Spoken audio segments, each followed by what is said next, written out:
Hi everyone, and welcome back to the Burnt Brass Homestead channel. This is a continuation of the Meat Bird series. If you have not watched the previous videos, click on the link at the end of this video to watch the series. Most of the chickens were shrink wrapped and frozen. A few were put on ice to be butchered the next day. The last video was of me butchering those chickens. However, in this video I will use the carcass of those chickens to make stock. This pot contains bone, skin, and connective tissue, and whatever small pieces of meat I missed during the butchering process. This is a 30-quart pot that I am filling with water, but do not get caught up on size. Use your largest pot or two if that is all you have. There are about 5 to 7 chicken carcasses in this pot that will simmer and reduce over the course of the next 2 days. My aim is to pull as much nutrients from the bones as possible. Therefore, I also add a couple teaspoons or tablespoons of vinegar. If you wanted to make your own stock using one or chicken carcasses, you would follow the same step but on a smaller scale. Simply put your chicken carcass in a pot, cover the carcass with water, then let it simmer for several hours. I only added a couple tablespoons of vinegar the first day of simmering. This is footage of the second day. Here I added onions, celery, garlic, and vegetables from the garden that were already in the refrigerator. You can add whatever vegetables you have on hand or none at all. In addition to cutting the onions up, I also added the skin of the onion and that of the garlic. Here I am removing all of the solid pieces of the chicken from the stock. You can filter through a cheesecloth or whatever cloth you have if you really want a clear stock. I could care less about that, so I usually only filter the large pieces. Once the stock is filtered, it is time to fill the jars. This is a hot pack method, so I do not want the broth to cool. Therefore, I fill one jar at a time. I funnel the stock into the jar until the liquid reaches the bottommost thread. That is the 1-inch marker. This thread marker can be used for just about any size mason jar, whether it's a quart, pint, or whether it's wide mouth or regular.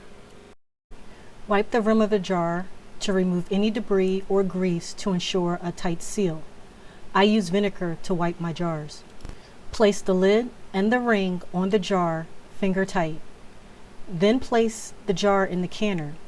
Continue this step until the canner is full or you run out of stock. This canner holds 14 quart-sized jars by stacking them. I added the remaining 2 tablespoons of vinegar used to wipe the rim of jars. This helps to prevent the clouding of the jars due to minerals in the water. This canner requires you apply a bit of oil on the rim since it is metal to metal. This prevents the lid from sticking after the canning process. Each canner is different, so you must follow the instructions that come with your canner for the next steps. For mine, I fill it with water about 3 inches. I have to wipe the rim of the lid to prevent the metal from sticking. I place the lid on and tighten the caps opposite of each other to help level the lid as well as to tighten evenly. The canner must vent for 10 minutes before attempting pressurization. Do not skip this part. Trapped air can cause gauge pressure, but somewhat invalid heat temperatures. You should do your own research to understand, or at the very least, follow the instructions as they are written for your canner.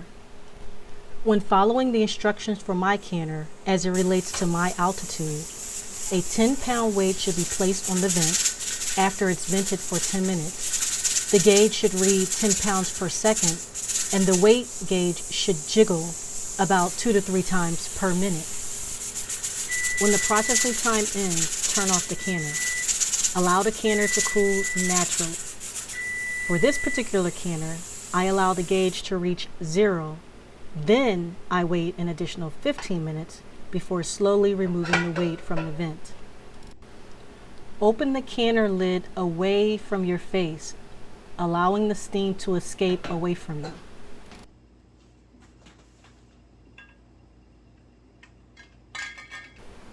Next, I remove the jars from the canner and I place them on a towel or cloth. Do not sit your jars directly on your countertop, as these jars are very hot and the counter may be cool or cold. Let the jars rest overnight, after which remove the rings from the jars. Wipe them down, then store in a cool, dry, dark place. And that's it.